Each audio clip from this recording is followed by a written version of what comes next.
Thank you very much.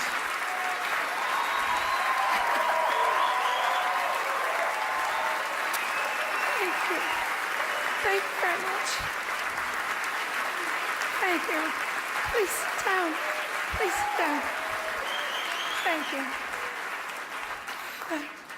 I love you all, but you'll have to forgive me.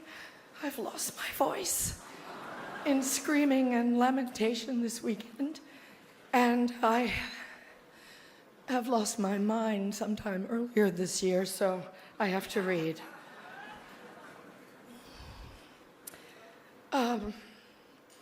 Thank you, Hollywood Foreign Press. Just to pick up on what Hugh Laurie said, you and all of us in this room really belong to the most vilified segments in American society right now. Think about it. Hollywood, foreigners, and the press. But who are we? And you know, what is Hollywood anyway? It's just a bunch of people from other places.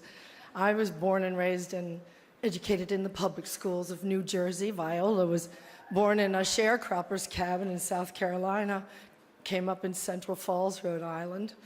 Sarah Paulson was born in Florida, raised by a single mom in Brooklyn. Sarah Jessica Parker was one of 7 or 8 kids from Ohio.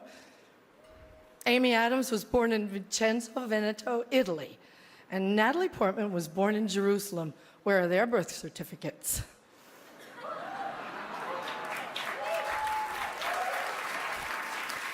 And the beautiful Ruth Nega was born in Addis Ababa, Ethiopia, raised in Ireland, I do believe.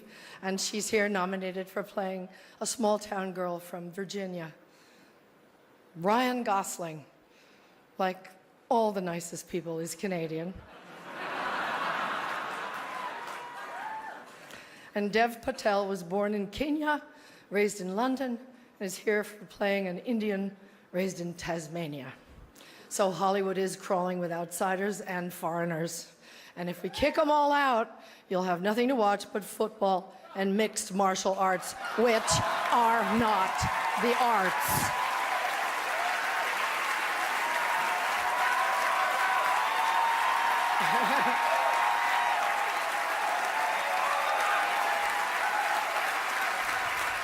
They gave me 3 seconds to say this, so.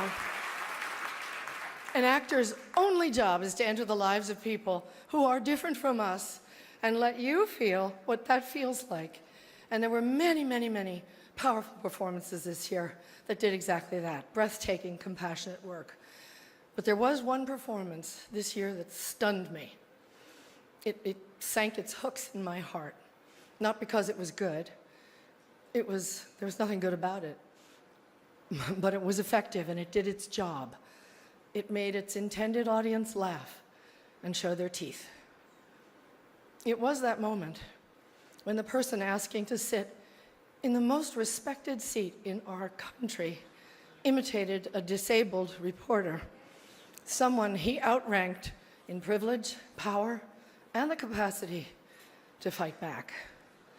It kind of broke my heart when I saw it, and I still can't get it out of my head because it wasn't in a movie. It was real life.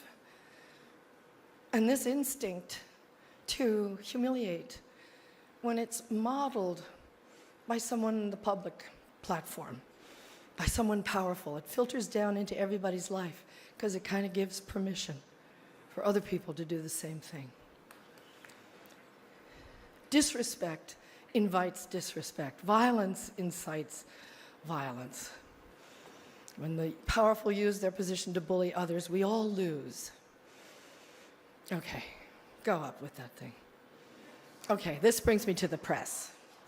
We need the principled press to hold power to account, to call them on the carpet, every outrage.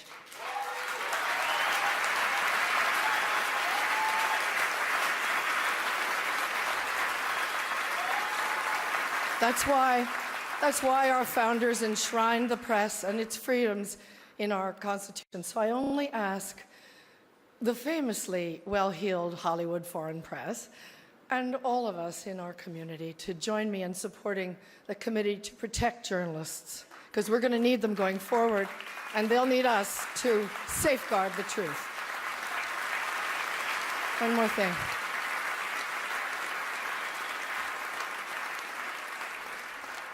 Once, when I was standing on the set one day, whining about something, you know, we were going to work through supper or the long hours or whatever, Tommy Lee Jones said to me, "Isn't it such a privilege, Meryl, just to be an actor?" Yeah, it is, and we have to remind each other of the privilege and the responsibility of the act of empathy. We should all be very proud of the work Hollywood honors here tonight.